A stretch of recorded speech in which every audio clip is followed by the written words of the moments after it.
সাল্লামের উম্মতেরা উঠবে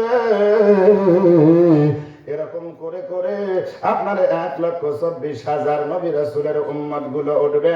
ওই হাসরের ময়দানে আমি নবীর উম্মতেরাও হাজির হবে। আমলের বিচার করতে গেলে ওদের হায়াত হলো লম্বা, আমলের ওজনটাও হবে লম্বা। ওদের তোমাদের হায়াত হলো খাটো, আমলের পরিধি হবেও খাটো। এই জন্য বান্দা আমি তোমাদেরকে ভালোবাসলাম, ভালোবেসে রাসূল দিলাম, ভালোবেসে কোরআন নাযিল করলাম। এই কোরআন নাযিল করবার পরে এমন একটা গ্যারান্টি আমি আল্লাহ রাব্বুল আলামিন দিলাম, একটা দিন যদি তুমি আমল করবা আল্লাহ রাব্বুল আলামিন সব নবী রাসূলের উম্মতের আগে তোমাদের জান্নাতে দেবে। মারহাবা। সম্মানিত ভাইরা, শুধু তাই নয়, আল্লাহ রাব্বুল আলামিন বলেন বান্দারে পৃথিবীর জমিনে তোমাদেরকে শুধু জান্নাত দেব না, তোমাদেরকে সবচেয়ে ক্ষমতার উচ্চ মাকাম দান করব। কথা কার? জোরে বলুন কার? তোমাদের চেয়ে শক্তিশালী প্রাণী এই পৃথিবীতে আছে না নাই? জোরে বলুন আছে না নাই? জিন যা জানে তোমরা তা জানো? কথা বলেন। জিন জাতি যা জানে তোমরা তা জানো না? জানি। জোরে বলুন জানি। জিন যখন ওরাল দেবে এক জায়গা থেকে জিনকে বশ করে মানুষেরা কবিরাজি করে, আছে না নাই? কি অবস্থা হয়েছে, কোন জায়গায় আছে জিন বলতে পারবে, তোমরা কিন্তু পারো না। কিন্তু আমি তোমাদেরকে দামি বানালাম কেন? তাহলে কোরআন থেকে বান্দু জবাব নিয়ে যাও। ওয়া ইযা ক্বালা রাব্বুকা লিল মালাইকাতি ইন্নী জাইলুন ফিল আরদি খলিফা। জোরে বলুন আল্লাহু আকবার। ও বান্দা, এই জন্য আমি তোমাদেরকে দামি বানালাম। পৃথিবীর জমিনে মসনদের ক্ষমতা আমি তোমাদেরকে দেব। মেম্বার হবা, চেয়ারম্যান হবা, মন্ত্রী হবা, এমপি হবে, মিনিস্টার হবা, তোমরা রাষ্ট্রপতি হবা।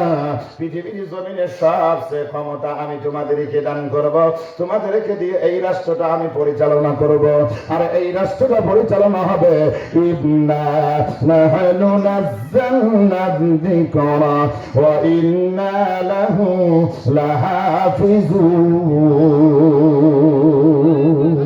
আল্লাহ রাব্বুল আলামিন বলেন বান্দারে এই রাষ্ট্র পরিচালনা হবে। পৃথিবীর জমিনে তোমরা রাষ্ট্র পরিচালনা করবা। রাষ্ট্র পরিচালনা করতে গিয়ে যদি পৃথিবীর জমিনে তোমরা পথে চলে যাও, যদি তোমরা অন্যায় পথে চলে যাও, যে জায়গায় যেটা রাখার কথা সেই জায়গায় তোমরা রাখতে পারো নাই, এইরকম কোন কাজ যদি হয়ে যায়, জিনাকে ফলো করবা, যেটা আমি গ্রন্থ আমি তোমাদেরকে দিলাম, সেটার নাম হলো আল কোরআন। জোরে বলুন মারহাবা। আল্লাহ রাব্বুল আলামিন বলেন বান্দারা, খারাপ লাগতেছে ভাই? মনোযোগ আছে? কোরআন ছাড়া একটা কথাও বলবো একেবারে, যদি অন্য পথে যাই বলবেন হুজুর কোরআন ছাড়া কথা হচ্ছে। আল্লাহু আকবার বলুন। আল্লাহ রাব্বুল আলামিন বলেন ইন্নাল্লাযীনা ইয়াশতারুনা বিআহদিল্লাহি ওয়া আইমানিহিম সামানান কলিলান উলাইকা লা খালাকা লাহুম ফিল আখিরাহ। বান্দা আলাস্তু বিরাব্বিকুম, সাক্ষ্য দিয়েছে তুমি আমাদের প্রভু। এই প্রভু স্বাক্ষর দিতে গিয়ে পৃথিবীর জমিনে এসে ভুলে গেলাম আল্লাহ যেটা বলতেছে, আল্লাহ যেটা নিষেধ করেছে সেইটাই তুমি করলা। রাষ্ট্রনীতি, সমাজনীতি, পারিবারিক নীতি, অর্থনীতি সব কিছু পেয়ে পৃথিবীর জমিনে তোমরা এইটা আপন করলা। আমি যে তোমাদেরকে সৃষ্টি করেছি এই কথা তোমাদের মনে নাই, এই কথা তোমাদের খেয়াল নাই, এই কথা তোমরা স্মরণ করো না বান্দা। কিন্তু বান্দা শুনে রাখবা, যেই জায়গায় ছিলা তোমাদের সেই জায়গায় যেতে হবে। বান্দা শুধু তাই নয়, যে অঙ্গীকার করেছিল পৃথিবীর জমিনে সামান্য অর্থের লোভে পড়ে আল্লাহ রাব্বুল আলামিন সামানান কলিলান উলাইকা লা খালাকা লাহুম ফিল আখিরাহ, সামান্য অর্থের লোভে পড়ে ওইটা তোমরা ভুলে গেলা, আল্লাহর কাছে শপথ করা তোমরা ভুলে গেলা। বান্দারে যদি ভুলে যাও আমি আল্লাহর কোনো লস হবে না। লস হবে কাদের? তোমাদের। লস হবে কাদের? আল্লাহ রাব্বুল আলামিন বলেন বান্দা শোনো, উলাইকা লা খালাকা লাহুম ফিল আখিরাতি ওয়া লা ইউকাল্লিমুহুমুল্লাহু ইয়াওমাল কিয়ামাহ। বান্দারে, পৃথিবীর জমিনে যখন আল্লাহকে তোমরা ভুলে কবরে যাবা, কবরে যাবার সঙ্গে সঙ্গে কিয়ামতের ময়দানে আল্লাহ তোমাদের দিকে তাকাবে না। নাউজুবিল্লাহ বলুন। আল্লাহ তোমাদের দিকে তাকাবে না। আল্লাহ তাকাবে না, শুধু তাই নয়, ওয়ালা ইয়ানজুরু ইলাইহিম ইয়াওমাল কিয়ামাতি ওয়ালা ইউযাক্কিহিম। আল্লাহ তোমাদের সাথে কথাও বলবে না। এক নাম্বার হলো আল্লাহ তাকাবে না, দুই নাম্বার হলো আল্লাহ তোমাদের সাথে কথা বলবে না, তিন নাম্বার হলো পৃথিবীর জমিনে পবিত্র ছিলা, আল্লাহ তোমাদেরকে পবিত্র বানাবে না। বলুন তো ভাই, কিয়ামতের ময়দানে আল্লাহ যদি আমাদের অভিযোগ না শোনে, যেহেতু বিচার হবে, আল্লাহ যদি আমাদের অভিযোগ না শোনে, তাহলে আমাদের অভিযোগ করার জায়গা কি থাকবে ভাই?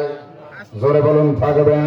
আল্লাহ রাব্বুল আলামিন বলেন, বান্দারা, আল্লাহ লা ইলাহা ইল্লা হুয়াল হাইয়ুল কাইয়্যুম লা তা'খুযুহু সিনাতুন ওয়া লা নাওম। জোরে বলুন আল্লাহু আকবার। আল্লাহ রাব্বুল আলামিন বলেন, বান্দারা, এমন একটা সত্য তোমরা পাইলা, এমন একটা সত্য, এমন একটা আল্লাহ তোমরা পাইলা, যে আল্লাহ পৃথিবীর জমিনে কোনোদিন ঘুমাবে না, যে আল্লাহর কোনোদিন পরিবর্তন হবে না, সেই আল্লাহ কোনোদিন মারা যাবে না, সেই আল্লাহর ক্ষমতা কোনোদিনও কমবে না, সেই আল্লাহ কোনোদিন বৃদ্ধ হবে না, সেই আল্লাহ কোনোদিন ক্ষমতা ছেড়েও দিবে না। কিয়ামত পর্যন্ত যার হাতে ক্ষমতা থাকবে তিনি কে? জোরে বলুন কে? মুসলমান ভাইরা আমার, তাহলে আল্লাহ রাব্বুল আলামিনের জান্নাতে যেতে হলে পৃথিবীর জমিনে আমরা মুমিন হওয়া লাগবে। কথা কয় না? আমাদের মুমিন হওয়া লাগবে। কারণ হলো মুসলমান আমরা আছি পৃথিবীর জমিনে, আমরা জন্মসূত্রে মুসলমান, দাদা মুসলমান, বাবা মুসলমান, মুসলমানের রাষ্ট্রে বাস করি, এই জন্য আমরা মুসলমান।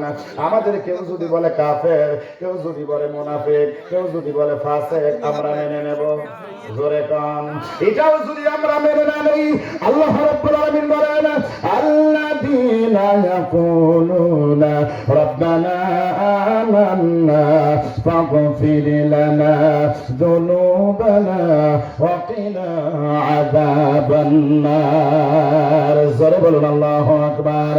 আল্লাহ রাব্বুল আলামিন বলেন, আ বান্দা, আল্লাযীনা যারা ইয়াকুলুনা বলেছে, রাব্বানা, হে আমাদের রব, আমান্না, আমরা ঈমান এনেছি তোমার উপরে। মারহাবা কান। আমরাই তো বলেছি আল্লাহ, আমরা ঈমান এনেছি তোমার উপরে, আমরা ঈমান এনেছি। ইয়াকুলুনা রাব্বানা আমান্না ফাগফির লানা, আমরা অপরাধ করেছি, গুনাহ করেছি, জুলুম করেছি, এই জন্য পৃথিবীর জমিনে যে শাস্তি হও আমাদের দাও। পৃথিবীর জমিনে মরার আগে যদি আমরা ঘরে পড়ে থাকি তাই করো, যদি শহীদি মর্যাদা আমাদের দাও তাহলে তাই করো, যদি পৃথিবীর জমিনে যা শাস্তি দাও, কিন্তু জাহান্নাম, জান্নাতের আগুন আমাদের হারাম করে আমাদেরকে জাহান্নামে দিও। এই কথাগুলো বলেছে আমরা কার কাছে? জোরে বলুন, কার কাছে? বন্ধু, শুধু পৃথিবীর জমিনে তাই নয়, জাহান্নামের আগুন এমন একটা কঠিন অবস্থা হবে, যেই জাহান্নামের বর্ণনা করতে গিয়ে আমার নবীজি দুই চোখের পানি ফেলায় কাঁদতেছিলেন। সাহাবায়ে কেরাম বলেছিলেন, নবীজি, জাহান্নাম এবং কবরের বর্ণনা দিতে গিয়ে আপনি কেন কাঁদেন? রাসূল বললেন, সাহাবায়ে কেরাম শোনো, পৃথিবীর জমিনে কবর যার জান্নাতের গর্ত হবে, তাহলে বোঝা যাবে জান্নাতে আল্লাহ দেবে, আর কবর যদি জাহান্নামের গর্ত হয়, তাহলে মনে করা যাবে ওই মানুষটির কষ্ট শুরু হবে, সুখ পাবে। মুসলমান ভাইরা আমার, এই জন্য আমরা জান্নাত পাবো কার কাছে? জোরে বলুন, কার কাছে? আল্লাহ রাব্বুল আলামিন বলেন, ইন্নামাল মুমিনুনা আল্লাযীনা ইযা যুকিরাল্লাহু ওয়াজিলাত কুলুবুহুম ওয়া ইযা তুলিয়াত আলাইহিম আয়াতুহু যাদাতুহুম ঈমান ওয়া আলা রাব্বিহিম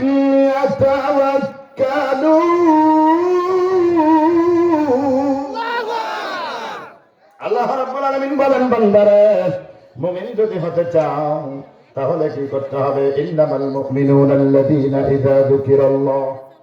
মুসলমান ভাই, আজকের মাহফিল হয় দুইটা গ্রামের সমন্বয়ে মসজিদ, ঠিক না ঠিক ভাই? জোরে বলুন।